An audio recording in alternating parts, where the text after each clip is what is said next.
Welcome to the Inspiration Network podcast. In this episode, I share with you a sleep story, a reading from the Moonstone by Wilkie Collins, which is considered one of the first full-length detective novels. This sleep story will help you to relax, to settle your mind and your body in preparation for deep rest. Please ensure that you listen to this sleep story in a place where you can fully relax and go to sleep. Before we move into the story, I'd like to share with you a couple of updates with Inspired Me. We have 2 upcoming trainings, a meditation teacher training that begins May 3rd, 2021. You can learn all about that on the website at inspiredme.ca. We also have a breathwork facilitator training that begins in August of 2021 with an early bird savings of 30% available until June 1st. So make sure that you take advantage of that if you would like to join us.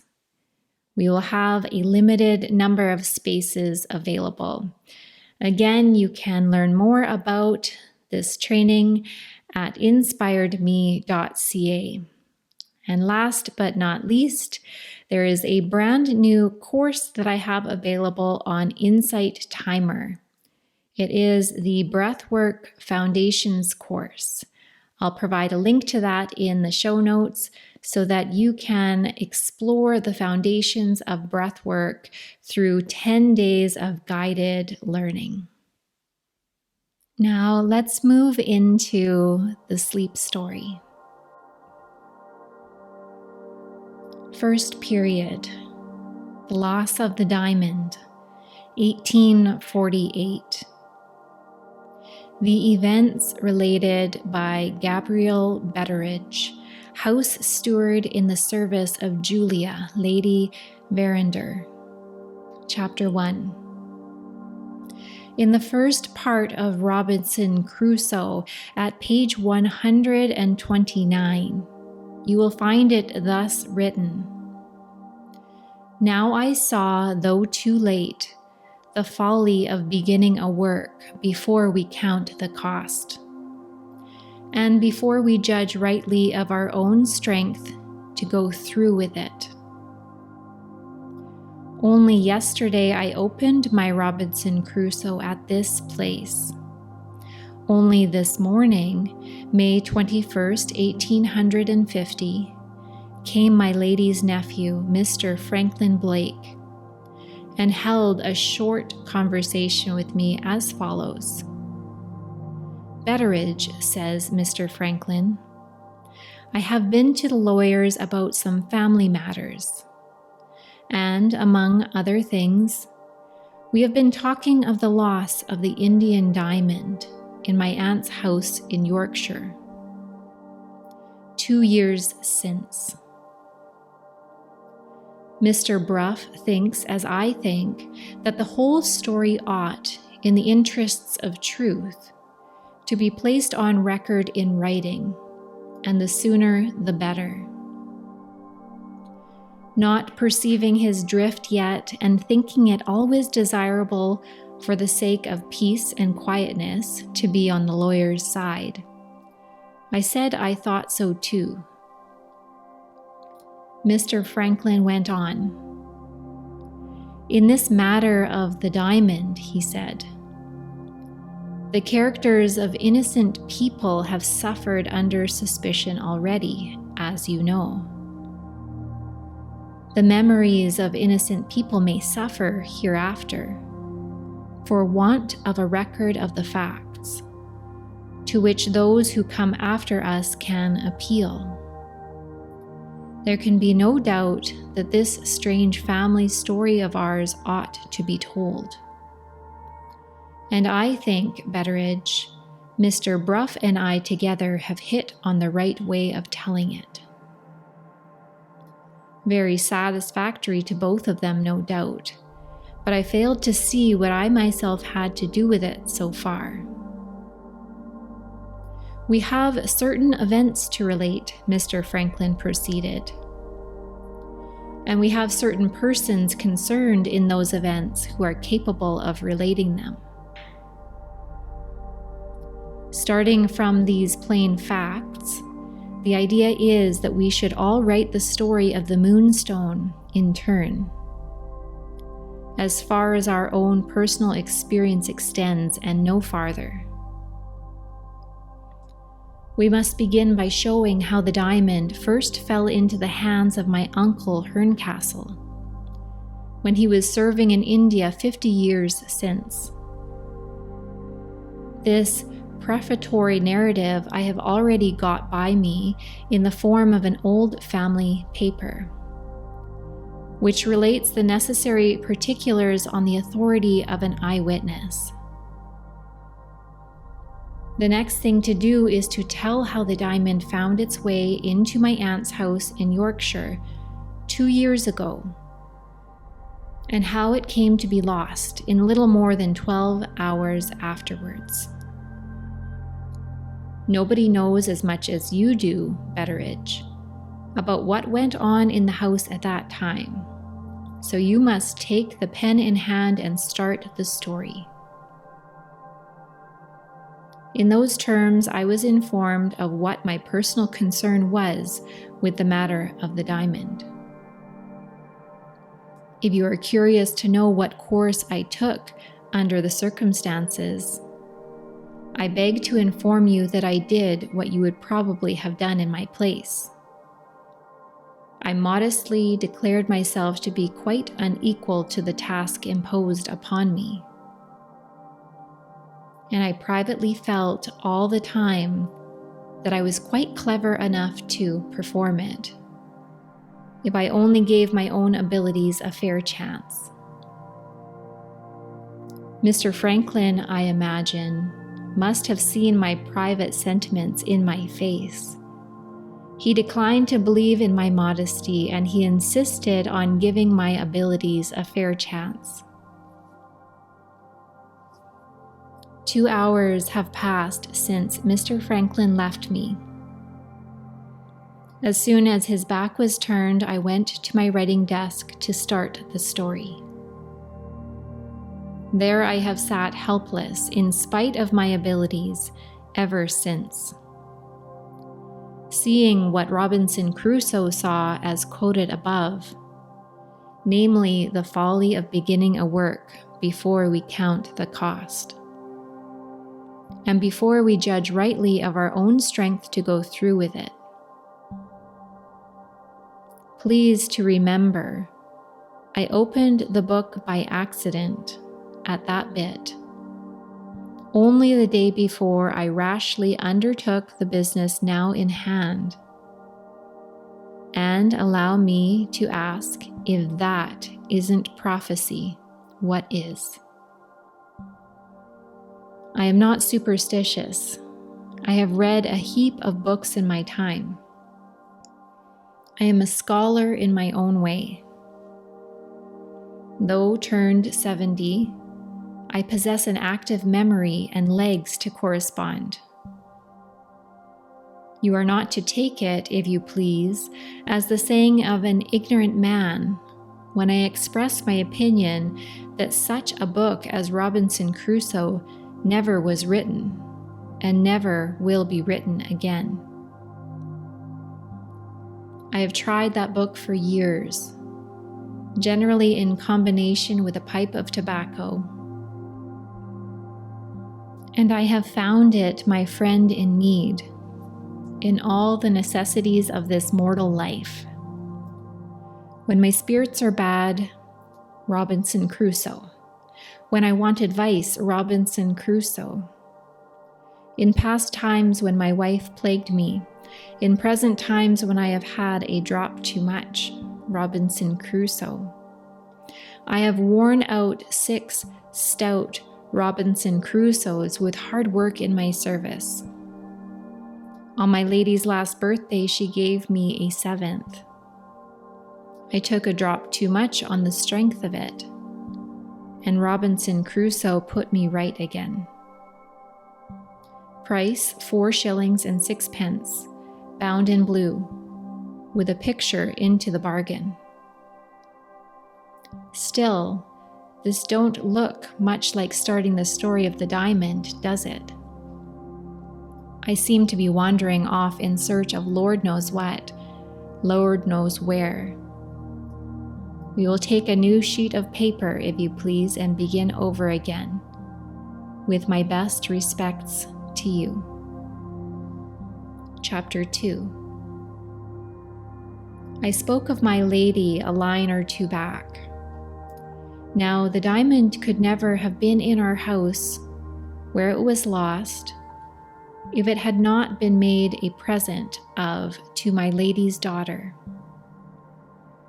And my lady's daughter would never have been in existence to have the present if it had not been for my lady, who, with pain and travail, produced her into the world.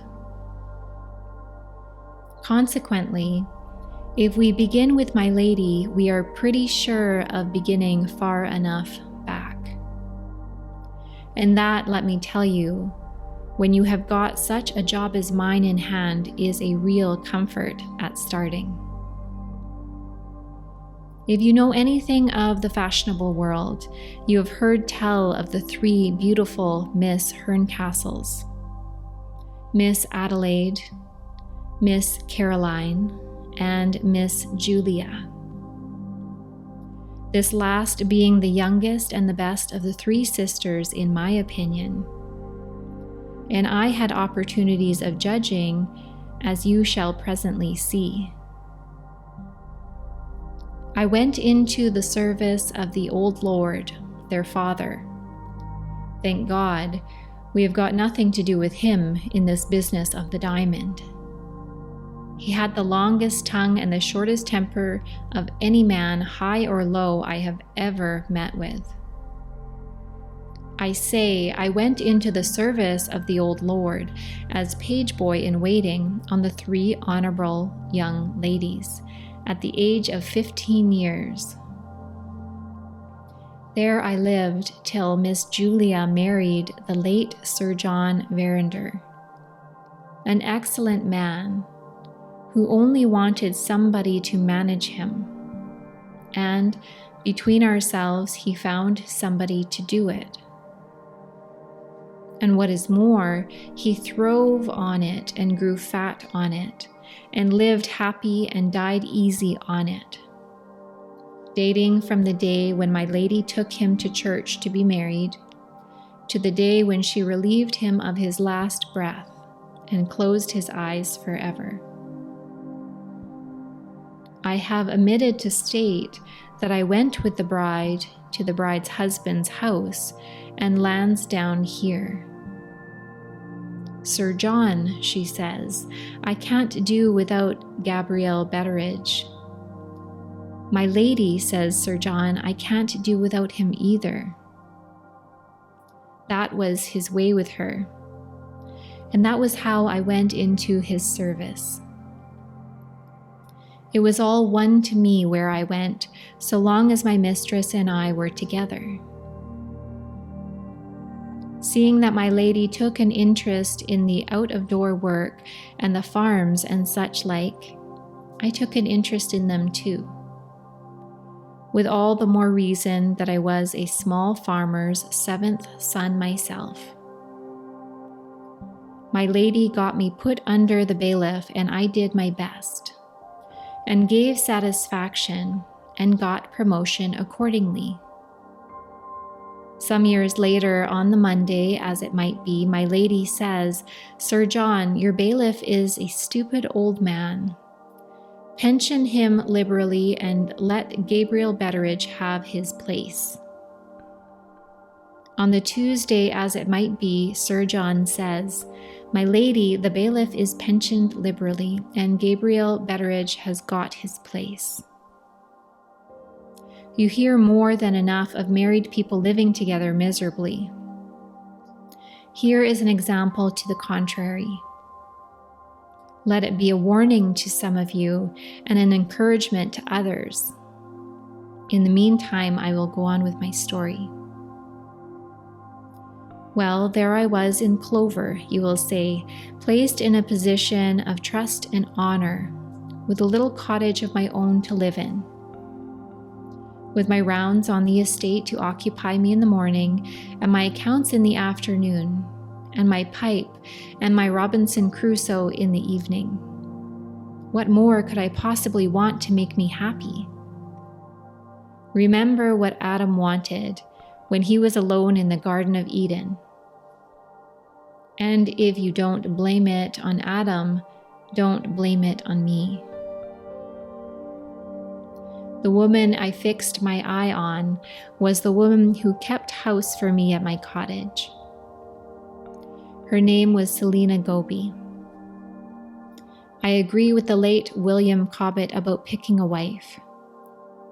See that she chews her food well and sets her foot down firmly on the ground when she walks, and you're all right. Selina Goby was all right in both these respects, which was one reason for marrying her. I had another reason, likewise, entirely of my own discovering.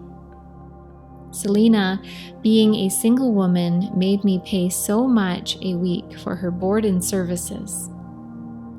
Selina, being my wife, couldn't charge for her board and would have to give me her services for nothing. That was the point of view I looked at it from.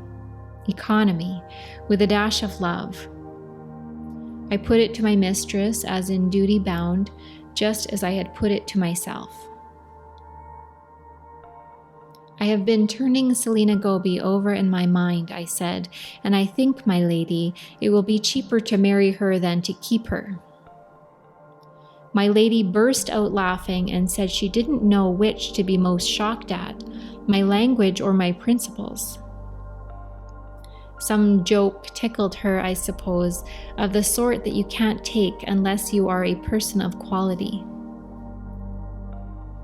Understanding nothing myself, but that I was free to put it next to Selina, I went and put it accordingly. And what did Selina say? Lord, how little you must know of women if you ask that. Of course, she said, yes. As my time drew nearer, and there got to be talk of my having a new coat for the ceremony, my mind began to misgive me. I had compared notes with other men as to what they felt while they were in my interesting situation. And they have all acknowledged that, about a week before it happened, they privately wished themselves out of it. I went a trifle further than that myself. I actually rose up, as it were, and tried to get out of it. Not for nothing.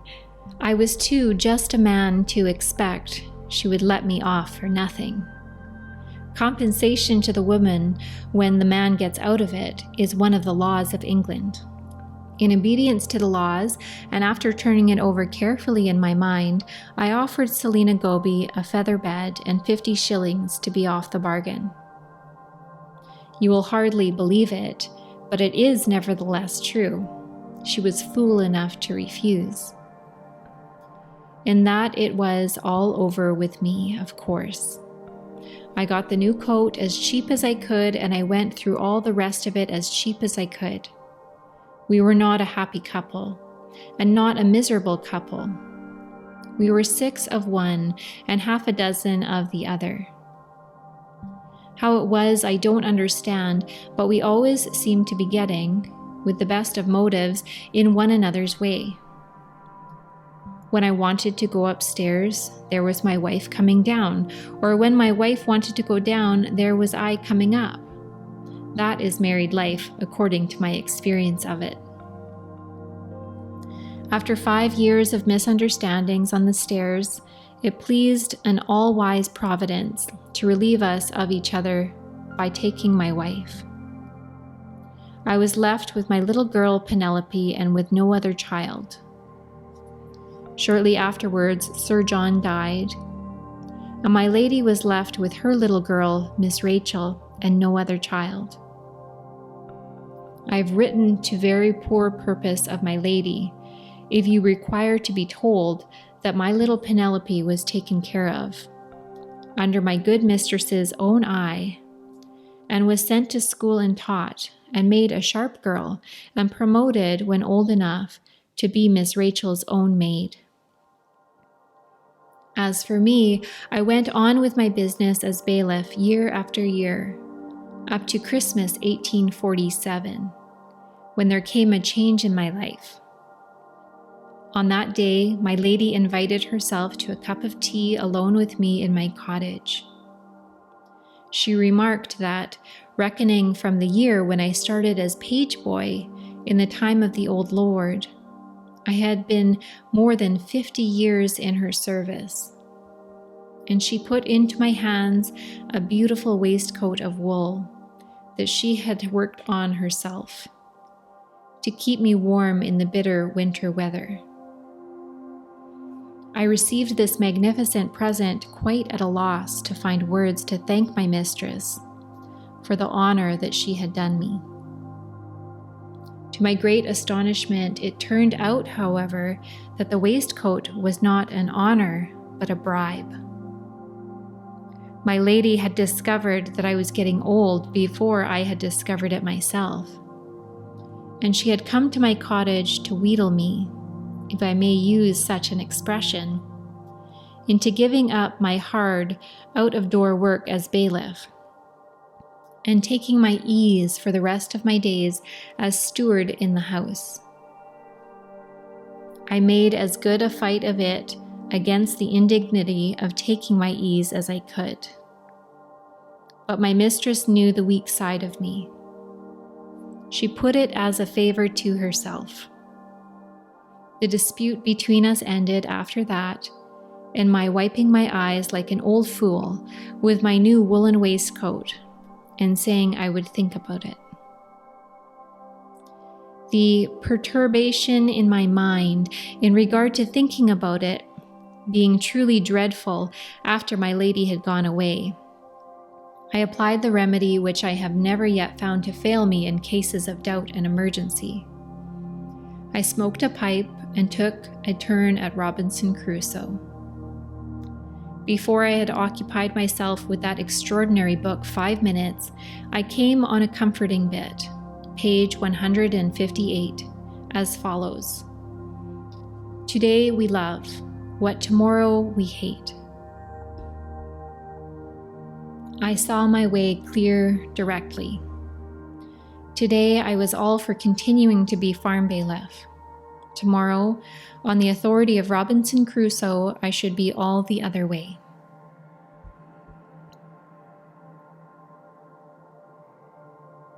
Take myself tomorrow while in tomorrow's humor, and the thing was done.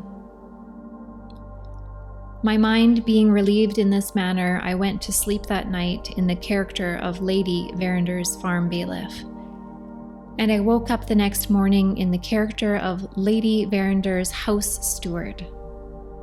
All quite comfortable, and all through Robinson Crusoe. My daughter Penelope had just looked over my shoulder to see what I had done so far. She remarks that it is beautifully written, and every word of it true. But she points out one objection. She says what I have done so far isn't in the least what I was wanted to do. I am asked to tell the story of the diamond, and instead of that, I have been telling the story of my own self. Curious, and quite beyond me to account for. I wonder whether the gentlemen who make a business and a living out of writing books ever find their own selves getting in the way of their subjects, like me. If they do, I can feel for them, In the meantime, here is another false start, and more wasting of good writing paper. What's to be done now? Nothing that I know of except for you to keep your temper, and for to begin it all over again for the third time. Chapter 3. The question of how I am to start the story properly I have tried to settle in two ways. First, by scratching my head, which led to nothing. Second, by consulting my daughter Penelope, which has resulted in an entirely new idea.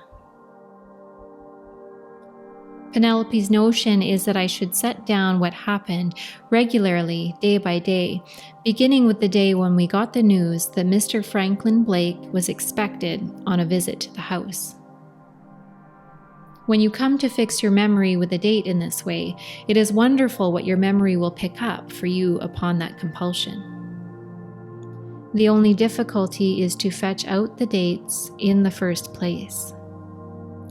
This Penelope offers to do for me by looking into her own diary, which she was taught to keep when she was at school, and which she has gone on keeping ever since. In answer to an improvement on this notion, devised by myself, namely, that she should tell the story instead of me, out of her own diary, Penelope observes, with a fierce look and a red face, that her journal is for her own private eye, and that no living creature shall ever know what is in it but herself. When I inquire what this means, Penelope says, "Fiddlesticks." I say, "Sweethearts." Beginning then on Penelope's plan, I begin to mention that I was specially called one Wednesday morning into my lady's own sitting room, the date being the 24th of May, 1848. "Gabriel," says my lady, "here is news that will surprise you. Franklin Blake has come back from abroad. He has been staying with his father in London, and he is coming to us tomorrow to stop till next month and keep Rachel's birthday." If I had had a hat in my hand, nothing but respect would have prevented me from throwing that hat up to the ceiling. I had not seen Mr. Franklin since he was a boy, living along with us in this house. He was, out of all sight as I remember him, the nicest boy that ever spun a top or broke a window. Miss Rachel, who is present, and to whom I made that remark, observed in return that she remembered him as the most atrocious tyrant that ever tortured a doll, and the hardest driver of an exhausted little girl in string harness that England could produce. I burn with indignation and I ache with fatigue, was the way Miss Rachel summed it up when I think of Franklin Blake. Hearing what I now tell you, you will naturally ask how it was that Mr. Franklin Blake should have passed all the years, from the time when he was a boy to the time when he was a man, out of his own country. I answer, because his father had the misfortune to be next heir to a dukedom, and not to be able to prove it. In 2 words, this was how the thing happened. My lady's eldest sister married the celebrated Mr. Blake, equally famous for his great riches and his great suit at law. How many years he went on worrying the tribunals of his country to turn out the Duke in possession, and to put himself in the Duke's place. How many lawyers' purses he filled to bursting, and how many otherwise harmless people he set by the ears together disputing whether he was right or wrong, is more by a great deal than I can reckon up. His wife died, and 2 of his 3 children died before the tribunals could make up their minds to show him the door and take no more of his money. When it was all over and the Duke in possession was left in possession, Mr. Blake discovered that the only way of being even with his country for the manner in which it had treated him was not to let his country have the honor of educating his son. How can I trust my native institutions, was the form in which he put it, after the way in which my native institutions have behaved to me? Add to this that Mr. Blake disliked all boys, his own included, and you will admit that it could only end in one way. Master Franklin was taken from us in England and was sent to institutions which his father could trust, in that superior country, Germany. Mr. Blake himself, you will observe, remaining snug in England to improve his fellow countrymen in the Parliament House, and to publish a statement on the subject of the Duke in possession, which has remained an unfinished statement from that day to this. There, thank God that's told. Neither you nor I need trouble our heads any more about Mr. Blake Sr. Leave him to the dukedom, and let you and I stick to the diamond. The diamond takes us back to Mr. Franklin, who was the innocent means of bringing that unlucky jewel into the house. Our nice boy didn't forget us after he went abroad. He wrote every now and then, sometimes to my lady, sometimes to Miss Rachel, and sometimes to me. We had had a transaction together before he left, which consisted in his borrowing of me a ball of string, a 4-bladed knife, and 7 and 6 in money, the color of which last I have not seen, and never expect to see again. His letters to me chiefly related to borrowing more. I heard, however, from my lady how he got on abroad, as he grew in years and stature. After he had learnt what the institutions of Germany could teach him, he gave the French a turn next, and the Italians a turn after that. They made him among them a sort of universal genius, as well as I could understand it. He wrote a little, he painted a little, he sang and played and composed a little, borrowing, as I suspect, in all these cases, just as he had borrowed from me. His mother's fortune, 700 a year, fell to him when he came of age, and ran through him as it might be through a sieve. The more money he had, the more he wanted. There was a hole in Mr. Franklin's pocket that nothing would sew up. Wherever he went, the lively, easy way of him made him welcome. He lived here, there, and everywhere. His address, as he used to put it himself, being Post Office, Europe, to be left till called for. Twice over, he made up his mind to come back to England and see us, and twice over, saving your presence, some unmentionable woman stood in the way and stopped him. His third attempt succeeded, as you know already from what my lady told me. On Thursday, the 25th of May, we were to see for the first time what our nice boy had grown to be as a man. He came of good blood. He had a high courage, and he was 25 years of age by our reckoning. Now you know as much of Mr. Franklin Blake as I did before Mr. Franklin Blake came down to our house. The Thursday was as fine a summer's day as ever you saw, and my lady and Miss Rachel, not expecting Mr. Franklin till dinner time, drove out to lunch with some friends in the neighborhood. When they were gone, I went and had a look at the bedroom, which had been got ready for our guest, and saw that all was straight. Then, being butler in my lady's establishment, as well as steward, at my own particular request, mind, and because it vexed me to see anybody but myself in possession of the key of the late Sir John's cellar. Then, I say, I fetched up some of our famous Latour Claret, and set it in the warm summer air to take off the chill before dinner.